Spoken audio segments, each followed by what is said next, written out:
Msemaji wa kijeshi wa kundi la waasi wa M23 William Goma ameuawa mashariki mwa Kongo katika shambulio la drone lililotokea katika eneo la Lubaya jimboni Kivu Kaskazini. Afisa wa ngazi za juu wa M23 ameliambia shirika la habari la Reuters kwamba shambulio hilo limefanyika alfajiri ya siku ya jana karibu na Lubaya, mji wa Kivu Kaskazini. Shambulio hilo limejiri baada ya siku kadhaa ya misururu ya mashambulizi ya drone yaliyofanywa na jeshi la Kongo.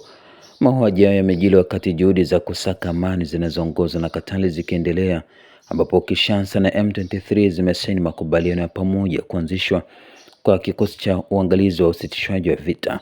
Kikosi hicho kitajumuisha pia uangalizi kutoka Katari, Marekani na Umoja wa Afrika. Katika tukio jingine, mpaka kati ya Jamhuri ya Kidemokrasia ya Kongo na Burundi ulifunguliwa tena siku ya Jumatatu baada ya kufungwa kwa zaidi ya miezi miwili.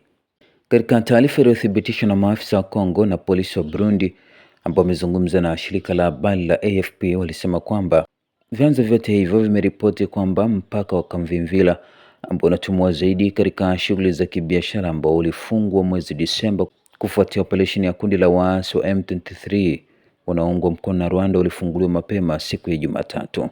Katika hatua nyingine, ujumbe wa UN umewasili nchini Kongo katika juhudi za usitishwaji wa vita. Kikosi cha ulinda amani cha Umoja wa Mataifa kimewasili katika mji wa Uvira ulioko mashariki mwa Jamhuri ya Kidemokrasia ya Kongo, ambako kumekuwa na mvutano mkubwa kwa ajili ya kuandaa mpango wa kutuma timu ya ufuatiliaji wa kusitisha mpango wa mapigano. Hayo ni kwa mujibu wa kikosi cha Umoja wa Mataifa.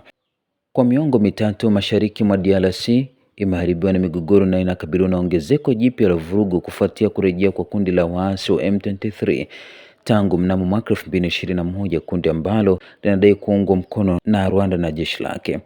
M23 iliteka maeneo makubwa ya mashariki ya Jamhuri ya Kidemokrasia ya Kongo na mnamo Disemba ilianzisha mashambulizi dhidi ya Uvira, mji wa kimkakati katika jimbo la Kivu Kusini ulioko karibu na mpaka wa Burundi.